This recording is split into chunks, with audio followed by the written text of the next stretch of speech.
ನಮಸ್ಕಾರ, ನಾನು HR ಪ್ರಭಾಕರ್. ನೀವು ನೋಡ್ತಾ ಇದ್ದೀರಿ ಸಖತ್ ಸುದ್ದಿ.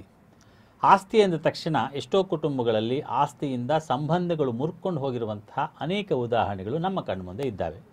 ಈ ನಿಟ್ಟಿನಲ್ಲಿ ಅದರಲ್ಲೂ ಹೆಣ್ಣು ಮಕ್ಕಳಿಗೆ ಆಸ್ತಿಯ ಹಕ್ಕು ಅಂತ ಬಂದಾದ ಮೇಲೆ ಎಷ್ಟೋ ಸೋದರ ಸಂಬಂಧಗಳು ಈ ಆಸ್ತಿಗೋಸ್ಕರ ನಜ್ಜುಗುಜ್ಜಾಗಿರ್ತಕ್ಕಂಥದ್ದನ್ನು ನಾವು ನೋಡ್ತಾ ಇದ್ದೇವೆ. ಹಾಗಾಗಿನೇ ಈ ಹೆಣ್ಣು ಮಕ್ಕಳಿಗೆ ಆಸ್ತಿಯ ಹಕ್ಕು ಅಂತ ಆದ ಮೇಲೆ ಯಾರಿಗೆ ಹಕ್ಕಿದೆ, ಯಾವಾಗಿನಿಂದ ಹಕ್ಕಿದೆ, ಮತ್ತು ಹೆಣ್ಣು ಮಕ್ಕಳು ಅಂದ ತಕ್ಷಣ ಹುಟ್ಟಿದ ತಕ್ಷಣ ಅವರಿಗೆ ಆ ರೈಟ್ಸ್ ಬರುತ್ತಾ ಅಥವಾ ಇದಕ್ಕೇನಾದರೂ ಬೇರೆ ಕಂಡೀಷನ್ಸ್ ಇದೆಯಾ ಅನ್ನುವಂತಹ ಅನೇಕ ಪ್ರಶ್ನೆಗಳು ನಮ್ಮನ್ನು ಕಾಡುತ್ತೆ. ಹಾಗೆ ನಮ್ಮ ಅಮ್ಮನಿಂದ, ನಮ್ಮ ಅಜ್ಜಿಯಿಂದ, ಆ ಕಾಲಘಟ್ಟದಿಂದ ಇಲ್ಲಿಯವರೆಗೂ ಆಸ್ತಿಯ ಹಕ್ಕಿದೆಯಾ ಅಥವಾ ಒಂದು ನಿರ್ದಿಷ್ಟ ಕಾಲಾವಧಿಯ ನಂತರ ಈ ಹಕ್ಕು ಬಂದಿದೆಯಾ? ಬಂದಿದ್ದೇ ಆದರೆ ಸುಪ್ರೀಂ ಕೋರ್ಟ್ ಇದಕ್ಕೆ ಏನು ಹೇಳುತ್ತೆ ಅಥವಾ ಯಾವ ರೀತಿಯ ಹಕ್ಕನ್ನು ಹೆಣ್ಣು ಮಕ್ಕಳಿಗೆ ವರ್ಗಾಯಿಸಲಾಗುತ್ತೆ? ಮತ್ತು ಈ ಈಕ್ವಲ್ ರೈಟ್ಸ್ ಅನ್ನುವಂಥದ್ದು, ಸಮಾನ ಹಕ್ಕು ಅಂತ ನಾವೇನು ಕರಿತೀವಿ, ಈ ನಿಟ್ಟಿನಲ್ಲಿ ಹೆಣ್ಣು ಮಕ್ಕಳಿಗೆ ಆಸ್ತಿಯಲ್ಲಿ ಸಮಾನ ಹಕ್ಕಿದ್ದರೆ, ಪಾಲಿದ್ದರೆ ಅದು ಹೇಗೆ ಅನ್ವಯ ಆಗುತ್ತೆ ಅನ್ನೋದ್ರ ಬಗ್ಗೆ ಇವತ್ತಿನ ಸಖತ್ ಸುದ್ದಿಯ ಈ ಕಾರ್ಯಕ್ರಮದಲ್ಲಿ ಹೆಚ್ಚಿನ ಮಾಹಿತಿಯನ್ನು ನಾವು ತಿಳ್ಕೊಳ್ಳೋಣ. ನಮ್ಮ ಜೊತೆಗಿದ್ದಾರೆ ಹೈಕೋರ್ಟ್ ವಕೀಲರಾದ ವಿನೋದ ಪ್ರಭಾಕರ್ ಅವರು. ನಮಸ್ಕಾರ ವಿನೋದ ಪ್ರಭಾಕರ್, ಕಾರ್ಯಕ್ರಮಕ್ಕೆ ಪ್ರೀತಿಯ ಸ್ವಾಗತ. ನಮಸ್ಕಾರ. ಮೊದಲನೇದಾಗಿ, ಹೆಣ್ಣು ಮಕ್ಕಳಿಗೆ ಆಸ್ತಿಯ ಹಕ್ಕು ಅಂದ ತಕ್ಷಣ ಎಷ್ಟೋ ಮನೆಗಳಲ್ಲಿ ಖುಷಿಪಟ್ಟವರು ಇದ್ದಾರೆ ಮತ್ತು ಬೇಸರ ಮಾಡಿಕೊಂಡವರು ಇದ್ದಾರೆ. ಈ ಹೆಣ್ಣು ಮಕ್ಕಳ ಆಸ್ತಿಯ ಹಕ್ಕು ಅಂದ ತಕ್ಷಣ ಯಾವ ಅಂಶಗಳನ್ನು ನಮ್ಮ ವೀಕ್ಷಕರಿಗೆ ಹೇಳ್ತೀರಿ? ನೋಡಿ, ಹಿಂದೆ ಒಂದು ಕಾಲ ಇತ್ತು, 10 ಮಕ್ಕಳು, 16 ಮಕ್ಕಳು, 20 ಮಕ್ಕಳು ಇರೋರು. ಆವಾಗ ಏನಾಗ್ತಾ ಇತ್ತು ಅಂತಂದರೆ, ಹೆಣ್ಣು ಗಂಡಿನ ಸುಬರ್ದಿಯಲ್ಲಿ ಇರ್ತಾ ಇದ್ಲು. ಅಂದರೆ ಚಿಕ್ಕವಳಾಗಿದ್ದಾಗ ತಂದೆಯ ಆಶ್ರಯದಲ್ಲಿ, ನಂತರ ಗಂಡನ ಆಶ್ರಯದಲ್ಲಿ, ನಂತರ ತನ್ನ ಮಕ್ಕಳ ಆಶ್ರಯದಲ್ಲಿ ಇರ್ತಾ ಇದ್ಲು. ಯಾಕಂದರೆ ಅದೊಂದು ಕೂಡು ಕುಟುಂಬ ಇರ್ತಿತ್ತು, 8 ಮಕ್ಕಳು, 10 ಮಕ್ಕಳು. ಅವಾಗ ಏನಾಗಿತ್ತು, ಹೆಣ್ಣು ಮಕ್ಕಳಿಗೆ ಆಸ್ತಿಯಲ್ಲಿ ಹಕ್ಕಿರಲಿಲ್ಲ. ಕಾಲ ಬದಲಾಗ್ತಾ ಬಂದಾಗೆ 2 ಆಯಿತು, ಇವಾಗ ಒಂದೊಂದೇ ಮಕ್ಕಳು ಇರ್ತವೆ. ಇಂಥ ಕಾಲಘಟ್ಟದಲ್ಲಿ ಉತ್ತರಾಧಿಕಾರ ಅನ್ನುವಂಥದ್ದನ್ನು ಹೆಣ್ಣು ಮಕ್ಕಳು ಹುಟ್ಟುತ್ತಾನೆ ಪಡ್ಕೊಂಬರ್ತಾರೆ. ಯಾರೆಲ್ಲ ಹುಟ್ಟಿದ್ದಾರೆ, 2005 ಸೆಪ್ಟೆಂಬರ್ನಿಂದ ಈಚೆಗೆ ಯಾವ ಹೆಣ್ಣು ಮಕ್ಕಳೆಲ್ಲ ಹುಟ್ಟಿವೆಯೋ ಆ ಹೆಣ್ಣು ಮಕ್ಕಳೆಲ್ಲ ಹುಟ್ಟುತ್ತಾನೆ ಆಸ್ತಿ ಹಕ್ಕನ್ನು ಅವರು ತಗೊಂಡು ಹುಟ್ಟುತ್ತಾರೆ. ಅವರು ಉತ್ತರಾಧಿಕಾರಿಗಳಾಗಿರ್ತಾರೆ. ನೀವು ಹಿಂದೆ ನೀವು ಕೇಳ್ಬೋದಾಗಿತ್ತು, ಇವನು ನನ್ನ ಉತ್ತರಾಧಿಕಾರಿ ಅಂತ ಹೇಳೋರು. ಇವನು ಅನ್ನೋ ಪದ ಇವಾಗಿಲ್ಲ. ಇವನು ಇಬ್ರು ಸಮಾನವಾಗಿ ಇದ್ದಾರೆ. ಸೊ ಇವರು ಅಂದ್ರೆ ಜಾಸ್ತಿ ಜನ ಆಗುತ್ತೆ. ಹೆಣ್ಮಗು ಆಗ್ಲಿ ಗಂಡ್ಮಗಳು ಆಗ್ಲಿ, ತಂದೆಯ, ತಾಯಿಯ ಅಥವಾ ತಾತನ, ತನ್ನ ಪಿತ್ರಾರ್ಜಿತವಾದಂಥ ಆಸ್ತಿ ಏನಿರುತ್ತೆ ಅದಕ್ಕೆ ಹಕ್ಕುದಾರರಾಗಿ ಹುಟ್ಟುತ್ತಾನೆ ಬರ್ತಾರೆ. ಕೆಲವೊಂದು ಕಾಲಮಿತಿಯ ಅಂತರದಲ್ಲಿ ಅವರು ಆಸ್ತಿ ಹಕ್ಕನ್ನ ಹೊಂದುತ್ತಾರೆ. ಎಲ್ಲರಿಗೂ ಆಸ್ತಿ ಹಕ್ಕಿಲ್ಲ, ಇದನ್ನ ಸ್ವಲ್ಪ ನಾವು ಗಮನದಲ್ಲಿ ಇಟ್ಕೋಬೇಕು. ಎಲ್ಲ ಹೆಣ್ಣು ಮಕ್ಕಳಿಗೂ ಇದನ್ನ ಮತ್ತೊಂದ್ಸಲ ಹೇಳಿ, ರಿಪೀಟ್ ಮಾಡಿ ವೀಕ್ಷಕರಿಗೆ.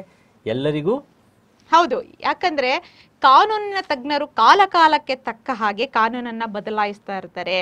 ಈಗ ನಾವು ಹೇಳ್ಬೋದು 2005ನೇ ಇಸವಿಯಲ್ಲಿ ಅಂತ ಹೆಣ್ಣು ಮಕ್ಕಳಿಗೆ ಆಸ್ತಿಯಲ್ಲಿ ಹಕ್ಕಿರುತ್ತೆ. ಹೀಗೆ ಹಲವಾರು ನಿಬಂಧನೆಗಳ ಜೊತೆಗೆ ಹೆಣ್ಣು ಮಕ್ಕಳಿಗೆ ಆಸ್ತಿಯಲ್ಲಿ ಹಕ್ಕಿರುತ್ತೆ. ಅಂದ್ರೆ ವೀಕ್ಷಕರು ಒಂದನ್ನು ಅರ್ಥ ಮಾಡ್ಕೊಳ್ಳಿ, ಹೆಣ್ಣು ಮಕ್ಕಳಿಗೆ ಆಸ್ತಿಯ ಹಕ್ಕಿದೆ, ಆದರೆ ಯಾರಿಗೆ ಯಾವಾಗಿನಿಂದ ಅನ್ವಯ ಆಗತ್ತೆ ಎನ್ನುವಂಥದ್ದಕ್ಕೆ ಅದರದೇ ಆದ ನೀತಿ ನಿಯಮಾವಳಿಗಳು, ನಿಬಂಧನೆಗಳಿದ್ದಾವೆ. ಅದನ್ನು ಮೊದಲು ಅರ್ಥೈಸ್ಕೊಳ್ಳುವಂಥದ್ದು ಬಹಳ ಮುಖ್ಯ ಅನ್ನುವಂಥದ್ದನ್ನು ನಾವು ತಿಳ್ಕೊಳ್ಬೇಕು. ಹಾಗೆ ಹೆಣ್ಣು ಮಕ್ಕಳು ಅಂದ ತಕ್ಷಣ ಎಷ್ಟೋ ಮನೆಗಳಲ್ಲಿ ಸಂಬಂಧಗಳು ಮುರಿದು ಬಿದ್ದಿದ್ದಾವೆ, ಸಂಬಂಧಗಳು ಚಿಗುರೊಡೆದಿದ್ದಾವೆ. ಮುನಿಸ್ಕೊಂಡಂತಹ ತಂಗಿ ಆಸ್ತಿ ಬಂದಿದೆ ಅಂತ ಸಂಬಂಧವನ್ನು ಬೆಸೆಯುವಂಥ ಉದಾಹರಣೆಯನ್ನು ನೋಡಿದ್ದೀವಿ.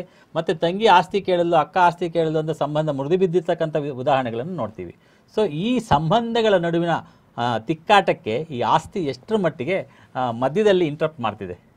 ಈಗ ನಾವು ಒಂದನ್ನ ಅರ್ಥ ಮಾಡ್ಕೋಬೇಕು.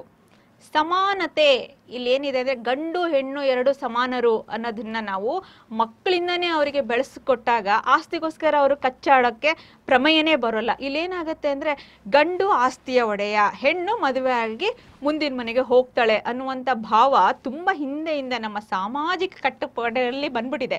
ಈ ಸಾಮಾಜಿಕ ಕಟ್ಟುಪಾಡಿಂದ ಹೊರಗೆ ಬಂದವರು, ಹೌದು ಆಕೆಯೂ ಸಹ ತನ್ನ ತಂದೆ ತಾಯಿಯ ಮಗುವಾಗಿದ್ದಾಳೆ, ಆಕೆಯೂ ಹಕ್ಕುದಾರಳು ಅನ್ನೋ ಭಾವವನ್ನು ಪಡ್ಕೊಂಬಿಟ್ರೆ ಈ ಕಚ್ಚಾಟ ಬರೋದೇ ಇಲ್ಲ. ನಾವು ಇಲ್ಲಿ ಆಸ್ತಿ ಅಂದ ಕೂಡಲೇ ನಮ್ಗೆ ಏನು ಬರುತ್ತೆ?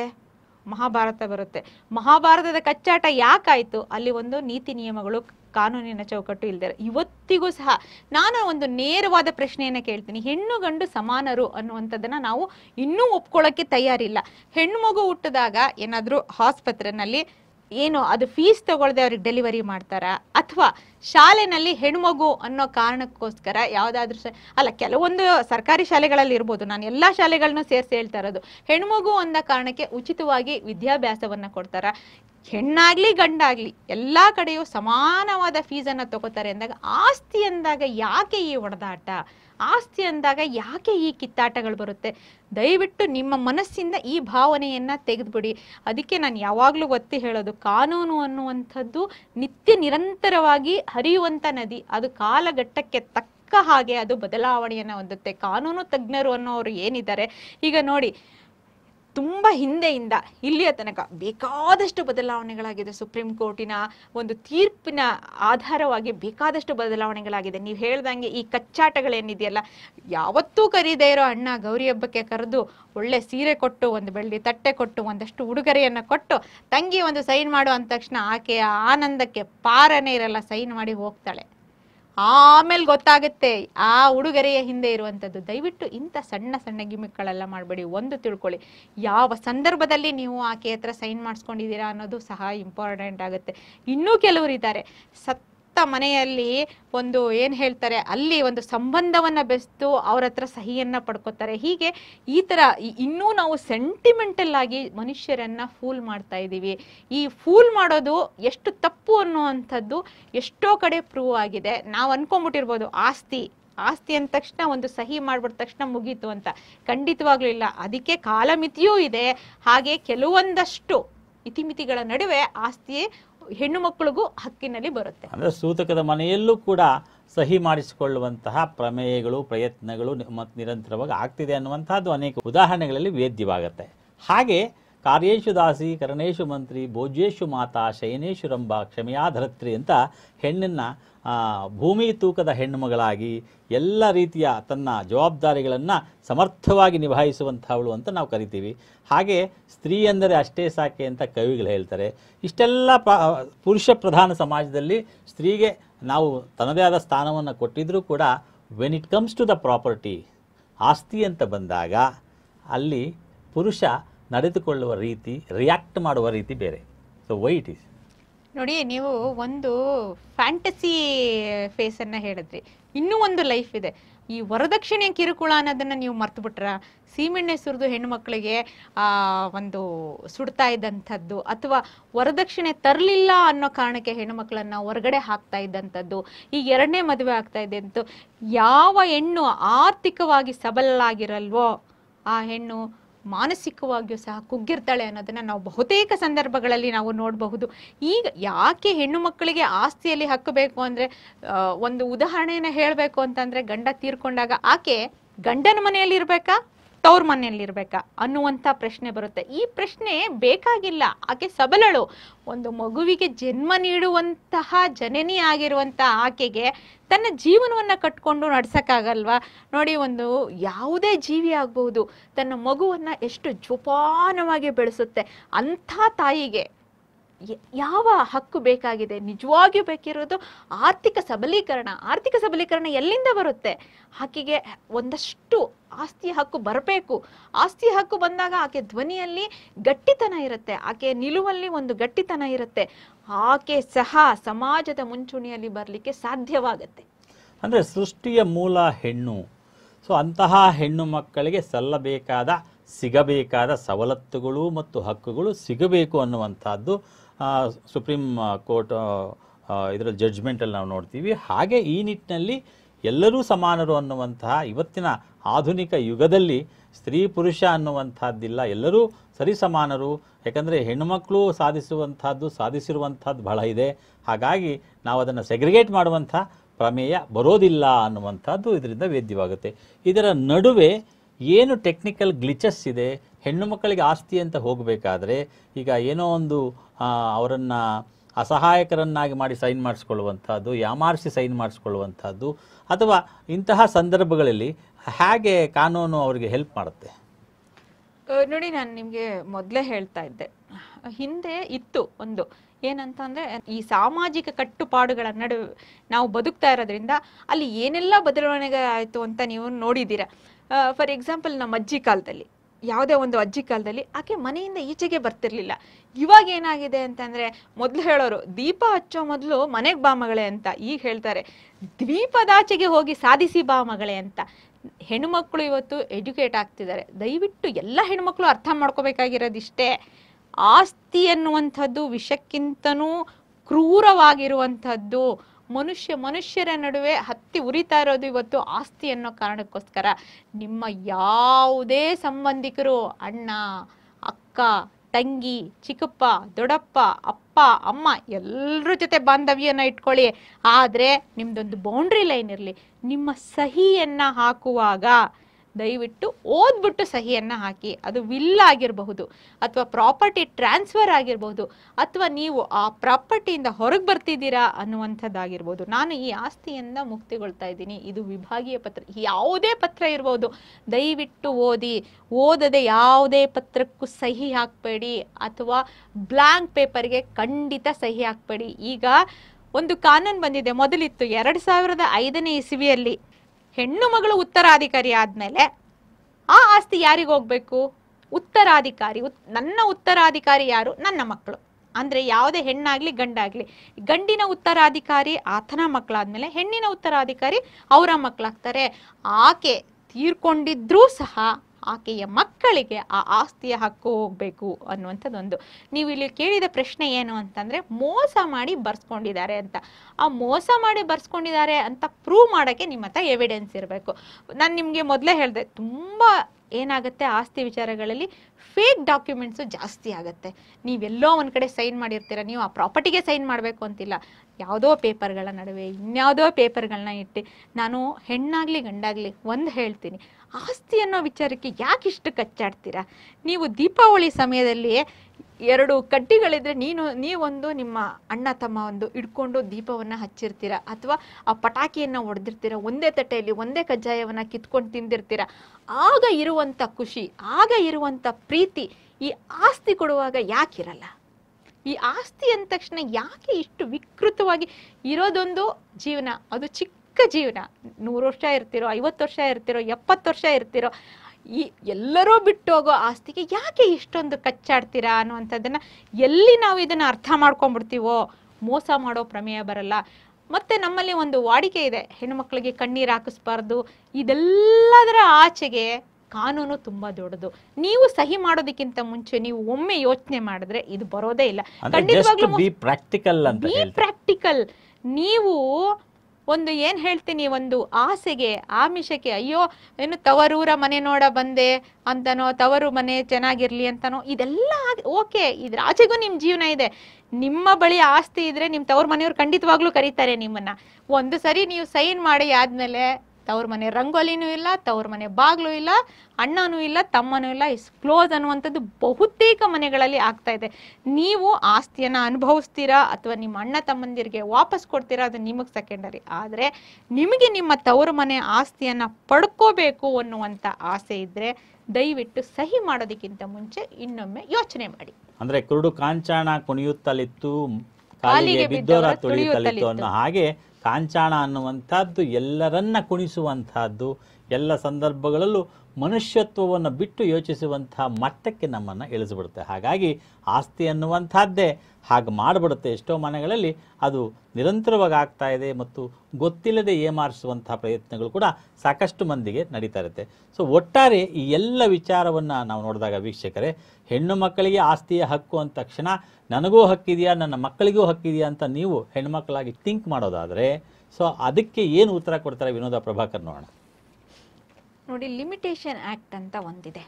ಅಂದರೆ ನೀವು ಯಾವ ಕಾಲಘಟ್ಟದಲ್ಲಿ ಹುಟ್ಟಿದ್ದೀರಾ, ನೀವು ಯಾವ ಕಾಲಘಟ್ಟದಲ್ಲಿ ಮದುವೆ ಆಗಿದ್ದೀರಾ, ನಿಮ್ಮ ವಯೋಮಾನ ಏನು, ಹಾಗೂ ಅಂದರೆ ನಾನು ಹೇಳಿದಾಗೆ 2005ಇಂದ ಈಚೆಗೆ ಹುಟ್ಟಿದವರು ಆಸ್ತಿಯ ಹಕ್ಕಿನ ಬಗ್ಗೆ ಮಾತಾಡೋ ಪ್ರಮೇಯನೇ ಇಲ್ಲ. ಅವ್ರು ಹುಟ್ಟಿದನೇ ಹಕ್ಕುದಾರರು, ಅವರು ಉತ್ತರಾಧಿಕಾರಿಗಳಾಗಿರ್ತಾರೆ.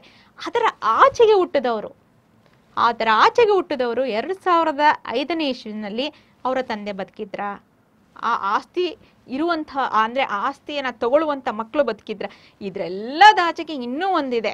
2005 ಇಸ್ವಿಯಲ್ಲಿ ಅಪ್ಪನೂ ಬದುಕಿದ್ರು, ಮಕ್ಕಳು ಬದುಕಿದ್ರು, ಆಸ್ತಿನೇ ಇರಲಿಲ್ಲ. ಅಷ್ಟೆಲ್ಲ ಅಪ್ಪ ಮಗಳ ಮದುವೆ ಮಾಡಕ್ಕೆ ಎಲ್ಲವನ್ನು ಮಾರ್ಬಿಟ್ಟಿದ್ದ, ಮಗನ್ನ ಓದ್ಸಕ್ಕೆ ಎಲ್ಲನೂ ಮಾರ್ಬಿಟ್ಟಿದ್ದ ಅಂದಂಗೆ ಎಲ್ಲಿ ಬರುತ್ತೆ ಆಸ್ತಿಯ ಹಕ್ಕು? ಆ 2005ನೇ ಇಸ್ವಿಯಲ್ಲಿ ಆತನ ಹತ್ರ ಆಸ್ತಿ ಇರಬೇಕು. ಆತ ಪಾರ್ಟಿಷನ್ ಮೂಲಕ ಬಂದಿರಬಹುದು, ಅಥವಾ ಆತನೇ ಕೊಂಡ್ಕೊಂಡಿರ್ಬಹುದು. ಈ ಥರ ಯಾವುದೇ ಮೂಲದಿಂದ, ಅಂದರೆ ಆತನಿಗೆ ಬರಬೇಕಾಗಿರುವಂಥ ಯಾವುದೇ ಮೂಲದಿಂದ ಬಂದಿರುವಂಥ ಆಸ್ತಿ ತಂದೆಯ ಹೆಸರಿನಲ್ಲಿ ಇರಬೇಕು. ಆಗ ಮಾತ್ರ ಆ ಹೆಣ್ಣು ಮಗಳಿಗೆ ಬರುತ್ತೆ. ಎಷ್ಟೋ ಸಂದರ್ಭದಲ್ಲಿ ಏನಾಗುತ್ತೆ, ತಾತನ ಹೆಸರಲ್ಲಿ ಆಸ್ತಿ ಇರುತ್ತೆ ಕೂಡು ಕುಟುಂಬದಲ್ಲಿ, ಅವರು ಡಿವೈಡೇ ಆಗಿರಲ್ಲ. ಆ ಡಿವೈಡ್ ಆಗಬೇಕಾದ್ರೆ ಏನಾಗಬೇಕು, ಆ ಮಕ್ಕಳಿಗೆ ಬರಬೇಕು, ಆ ಮಕ್ಕಳಿಂದ ಅವ್ರ ಮಕ್ಕಳಿಗೆ, ಆ ಮಕ್ಕಳಿಂದ ಆ ಮಕ್ಕಳಿಗೆ. ಯಾವಾಗಲೂ 4 ತಲೆಮಾರುಗಳು ಏನು ಬರುತ್ತಲ್ಲ ಉತ್ತರಾಧಿಕಾರದಲ್ಲಿ, ಅದನ್ನ ನಾವು ನೋಡ್ಕೋಬೇಕು. ಆಮೇಲೆ ಇನ್ನೊಂದು ನೀವು ತಿಳ್ಕೊಳ್ಳಿ, ಎಷ್ಟೋ ಜನ ಬುದ್ಧಿವಂತರಿರ್ತಾರೆ ತಂದೆ ಅಂದಿರು, ನಮಗೆ ಹೆಣ್ಣು ಮಕ್ಕಳಿಗೆ ಆಸ್ತಿ ಕೊಡಕ್ಕೆ ಇಷ್ಟ ಇಲ್ಲ ಅಂತ ಹೇಳ್ಬಿಟ್ಟು ಗಂಡು ಮಕ್ಕಳ ಹೆಸರಿಗೆ ವಿಲ್ಲನ್ನು ಬರೆದ್ಬಿಡ್ತಾರೆ. ಖಂಡಿತವಾಗ್ಲೂ ಇದು ಊರ್ಜಿತ ಆಗಲ್ಲ. ನಾನು ಲಾಸ್ಟ್ ಟೈಮು ವಿಲ್ ಬಗ್ಗೆ ಮಾತಾಡುವಾಗಲೂ ಸಹ ಇದನ್ನ ಹೇಳಿದ್ದೀನಿ. ಉತ್ತರಾಧಿಕಾರದಿಂದ ಬಂದಿರುವಂತಹದ್ದು ಆನ್ಸಿಸ್ಟ್ರಲ್ ಪ್ರಾಪರ್ಟಿ ಅಂತ ಏನಿದೆ, ಅದು ಆ ವಂಶಜರಿಗೆ ಹಕ್ಕಾಗಿ ಬರುತ್ತೆ. ಅವರು ಹುಟ್ಟುತ್ತಾನೆ ಆ ಹಕ್ಕನ್ನ ತಗೋತಾರೆ, ಅಥವಾ ಅವರು ಕಾನೂನಿನ ಮಟ್ಟದಲ್ಲಿ ಆ ಹಕ್ಕನ್ನ ತಗೋತಾರೆ. ಅದನ್ನ ನೀವು ವಿಲ್ ಬರೀಲಿಕ್ಕೆ ಬರೋಲ್ಲ. ವಿಲ್ಲನ್ನ ಯಾವ ಪ್ರಾಪರ್ಟಿನ ಬರಿಬಹುದು? ನೀವು ಸ್ವಂತವಾಗಿ ಸ್ವಯಾರ್ಜಿತವಾಗಿ ಸಂಪಾದನೆ ಮಾಡಿರುವಂತ ಆಸ್ತಿಯನ್ನ ನೀವು ಯಾರಿಗ್ ಬೇಕಾದ್ರೂ ವಿಲ್ಲನ್ನ ಬರಿಬಹುದು. ನಿಮ್ಮ ಮಕ್ಕಳಿಗೆ ಅಂತಲ್ಲ, ಯಾರಿಗ್ ಬೇಕಾದ್ರೂ ಬರಿಬಹುದು. ಆದರೆ ನಿಮ್ಮ ತಂದೆಯಿಂದ ಬಂದಂತ ಆಸ್ತಿಯನ್ನ ನೀವು ನಿಮ್ಮ ಮಕ್ಕಳಲ್ಲಿ ಅದನ್ನ ಪಾಲ್ ಮಾಡ್ಲಿಕ್ಕೆ ಬರೋಲ್ಲ. ಎಲ್ಲರೂ ಸಮಾನರು. ನೀವು 4 ಜನ ಮಕ್ಕಳಿದ್ರೆ 4 ಕೊಡ್ಬೇಕು, 2 ಇದ್ರೆ 2. ಅದು ಗಂಡಾಗ್ಲಿ ಹೆಣ್ಣಾಗ್ಲಿ, 6 ಇದ್ರೆ 6ಕ್ಕೆ, 8 ಇದ್ರೆ 8ಕ್ಕೆ, 1 ಇದ್ರೆ ಪ್ರಮೇಯನೇ ಇಲ್ಲ, ಎಲ್ಲ ಆ ಮಗುವಿಗೆ. ವೀಕ್ಷಕರು ಒಂದನ್ನ ಅರ್ಥ ಮಾಡ್ಕೊಳ್ಬೇಕು, ನಮ್ಮ ತಂದೆ ತಾಯಿ ಆಸ್ತಿ ಇದೆ, ನನಗೆ 4 ಜನ ಮಕ್ಕಳಿದ್ದಾರೆ, ಅದರಲ್ಲಿ 2 ಹೆಣ್ಮಕ್ಳು, 2 ಗಂಡು ಮಕ್ಕಳಿಗೆ ಮಾತ್ರ ಬರಿತೀನಿ, 2 ಹೆಣ್ಮಕ್ಳಿಗೆ ಬರೆಯಲ್ಲ, ನನಗೆ ಇಷ್ಟ ಇಲ್ಲ ಕೊಡೋದು ಅಂದರೆ ಕಾನೂನು ಒಪ್ಪಲ್ಲ. ಸೊ ಇಲ್ಲಿ ಈಕ್ವಲ್ ರೈಟ್ಸ್ 4 ಜನಕ್ಕೆ ಇರುತ್ತೆ ಅನ್ನುವಂಥದ್ದನ್ನ ವಿನೋದ ಪ್ರಭಾಕರ್ ಹೇಳ್ತಿದ್ದಾರೆ. ಆಮೇಲೆ ಇನ್ನೊಂದು, ಎಷ್ಟೋ ಮನೆಗಳಲ್ಲಿ ಹೇಳ್ತಾರೆ, ಅವಳಿಗೆ ಮೆಡಿಕಲ್ ಓದಿಸಿದ್ದೀನಿ, ಫಾರಿನಿಗೆ ಕಳ್ಸಿದ್ದೀನಿ, ಮದುವೆ ಮಾಡಿದ್ದೀನಿ, ಅದಕ್ಕೆ 3 ಎಕರೆ ಮಾರಿದ್ದೀನಿ, 10 ಲಕ್ಷ ಸಾಲ ಮಾಡಿದ್ದೀನಿ. ಅದು ಜವಾಬ್ದಾರಿನೇ ಬೇರೆ, ಹಕ್ಕೇ ಬೇರೆ. ಹಕ್ಕು ಮತ್ತು ಜವಾಬ್ದಾರಿ ಯಾವಾಗಲೂ ಒಂದೇ ಅಲ್ಲ, ಅದನ್ನ ಅರ್ಥ ಮಾಡ್ಕೊಳ್ಳಿ. ನೀವು ನಿಮ್ಮ ಜವಾಬ್ದಾರಿಯನ್ನು ನಿಭಾಯಿಸುವಾಗಲೇ ನೀವು ಯೋಚನೆ ಮಾಡಬೇಕು, ಬ್ಯಾಲೆನ್ಸ್ ಮಾಡ್ಕೋಬೇಕು.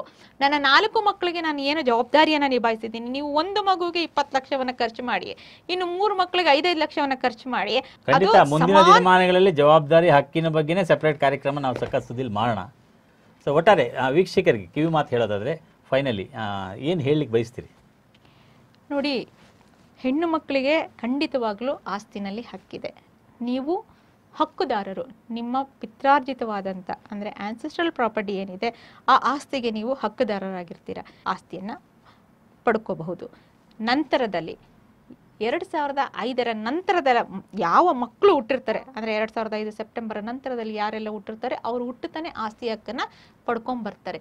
ಅದಕ್ಕಿಂತ ಹಿಂದೆ ಇರೋರು ಅನ್ನುವಂಥ ಪ್ರಶ್ನೆ ಬಂದಾಗ 2000, ಈಗ ಫಾರ್ ಎಕ್ಸಾಂಪಲ್ಲು 1942ನಲ್ಲಿ ಹುಟ್ಟಿರ್ತಾರೆ, 1960 ಹುಟ್ಟಿರ್ತಾರೆ, 1917ನಲ್ಲಿ ಹುಟ್ಟಿರ್ತಾರೆ. ಅವ್ರು ಯಾವಾಗ ಮದುವೆ ಆಗಿತ್ತು, ಅವರು ತಂದೆ ಮನೇಲಿದ್ರ ಅಥವಾ ದೂರದಲ್ಲಿದ್ರ, ಅವ್ರ ತಂದೆ ಅಂದರೆ 2005ನೇ ಇಸ್ವಿನಲ್ಲಿ ಅವ್ರ ತಂದೆ ಹೇಗಿದ್ರು, ಅವ್ರು ಹೇಗಿದ್ರು, ಅವರ ಆಸ್ತಿ ಎಷ್ಟಿತ್ತು, ಅವ್ರಿಗೆ ವಿಲ್ಲಿಂದ ಎಷ್ಟು ಆಸ್ತಿ ಬಂದಿತ್ತು, ಅಥವಾ ಆನ್ಸೆಸ್ಟ್ರಲ್ ಪ್ರಾಪರ್ಟಿಯಿಂದ ಎಷ್ಟು ಬಂದಿತ್ತು, ಪಾರ್ಟಿಷನ್ ಆಸ್ತಿಯಿಂದ ಎಷ್ಟು ಬಂದಿತ್ತು, ಈ ಎಲ್ಲ ಅಂಶಗಳು ಇಲ್ಲಿ ನಾವು ಕಾನೂನಿನ ಗಣನೆಗೆ ತಗೋಬೇಕಾಗುತ್ತೆ. ತುಂಬ ಜನ ಕೇಳ್ತಾರೆ.